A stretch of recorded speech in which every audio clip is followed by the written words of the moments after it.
Si tu aimerais comprendre Internet en 3 minutes, je t'invite à rester jusqu'à la fin de cette vidéo et ainsi tu ne seras plus jamais manipulé par les réseaux sociaux. Il y a de cela quelques temps, nous avons connu le dossier de ce monsieur Hervé Bobda sur la toile. Ça a choqué tout le monde était en train de partager. Hervé Bobda, vous avez fini par... Internet a fini par l'envoyer en prison, il vit en prison maintenant. Mais est-ce que cette histoire était véritablement vraie? Est-ce que c'était réel? Est-ce que ce n'était pas une pièce montée de toutes pièces? Moi, je me suis posé cette question et j'ai décidé d'agir de la même façon que Zui Mento en m'attaquant à Amélie Bongono. C'était triste, mais j'ai décidé quand même de m'attaquer à Amélie Bongono d'une façon plus stratégique, où je ne devais pas toucher sa vie privée, je ne devais pas toucher son intimité, je devrais juste toucher son côté artistique qui est l'attacher un peu avec Mintumba Kewombia, ajouter un peu de sel. Mais vous avez vu, pour moi c'était stratégique. J'ai parlé d'une personne que je sais parce que j'avais déjà fait une vidéo sur elle sur internet. J'ai compris que vous l'aimez beaucoup, vous l'aimiez énormément. Mais si vous aimez une personne, et je parle de cette personne, je sais directement que vous allez m'insulter, vous n'allez pas véritablement vous intéresser à la personne. Mais si j'étais venu sur un sujet d'Amélie Bongono, parlant peut-être du sexe, disant qu'elle a peut-être couché avec Mintumba, elle a peut-être couché avec telle personne, elle a peut-être fait ceci et qu'elle le fait d'une façon sournoise, vous devriez récupérer cette histoire, partager dans tous ces bloggings, partager dans tout le monde entier. Ça devait être Amélie Bongono, on ne te veut plus dans le cinéma parce que tu partages les cocoricots partout. Mais puisque j'ai canalisé l'histoire pour que sa personne ne puisse pas être touchée et que c'est son côté artistique qui puisse être mis en vue, vous êtes resté, vous avez écouté ça comme ça et vous vous êtes attaqué à moi. Et c'était normal, c'est ce que je m'attendais parce que je savais qu'elle était aimée. Mais à ce moment, quand même, je suis rentré dans le laboratoire comme M. Zui Mento.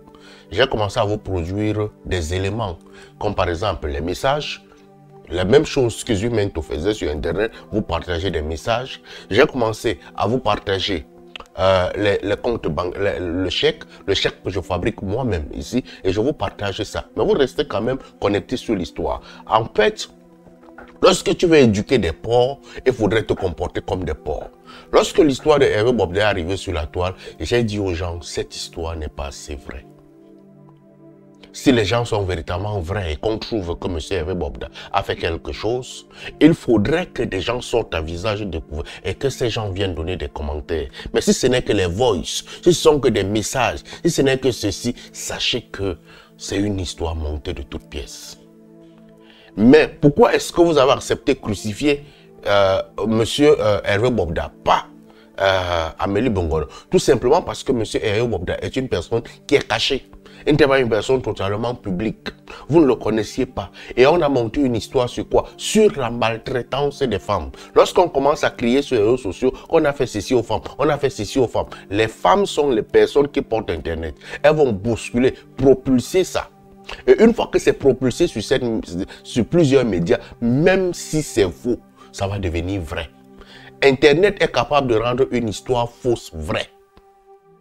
Lorsque la personne qui a décidé de mettre l'histoire sur Internet l'a coordonnée et l'a donné une certaine direction, une histoire fausse devient vraie. Aujourd'hui, M. Hervé Bobda est en prison. Les plaintes ont été déposées, mais il n'est même pas encore passé au tribunal. Il y a quelqu'un qui travaille sur ce dossier. Il présente des preuves que véritablement Hervé Bobda, c'est une affaire de famille. Beaucoup de gens, on a dit ça, mais personne ne pouvait croire. Mais lorsque je vous apporte le dossier d'Amélie Bongono, je vous parle d'elle. Je vous montre comment elle est hypocrite. Je vous montre comment elle a détourné. Je vous montre comment elle a assise sur un projet de 2 milliards. Je vous montre ceci. Vous allez m'insulter. Parce que vous vous dites que non, vous la connaissez sur Internet, elle est innocente. À quel niveau est-ce que vous acceptez véritablement être manipulé? Internet est capable de tourner votre cerveau. Moi, j'ai dit, je m'excuse auprès d'Amélie Bongono. C'est une personne hyper talentueuse que moi, véritablement j'apprécie. C'est la personne que j'aime le plus dans le cinéma camerounais. Ça, je ne le cache pas. Mais il fallait un peu s'attaquer à elle. Parce que je savais qu'en elle, il y a un autre talent qui est assez important. Elle connaît pleurer. Lorsqu'elle va me clencher les pleurs sur Internet, l'histoire va monter. Mais j'ai décidé de taire cette histoire et de laisser. Parce que je voulais enseigner la masse. Je crois que j'ai pu atteindre les cibles que je voulais. Maintenant, pourquoi tu allumes ta caméra? C'est pour venir te faire manipuler. Beaucoup sont comme ça lorsqu'on va venir parler, par exemple, du MRC. On va venir parler de ceci. Beaucoup sont comme ça dans les poursuites moutonnières. Pourquoi? Parce que Internet charge des messages dans leur cerveau tous les jours. Réveille-toi, frère. Utilise ton cerveau, c'est important. Moi, je félicite ceux qui venaient me dire, on te connaît, James. On te connaît. Ce que tu es en train de faire là, il y a quelque chose qui ne va pas. Ça ne te ressemble pas. Véritablement, ça ne me ressemble pas. Mais pour enseigner, il faut pas pouvoir entrer dans la boue. Allume ton cerveau, mon frère.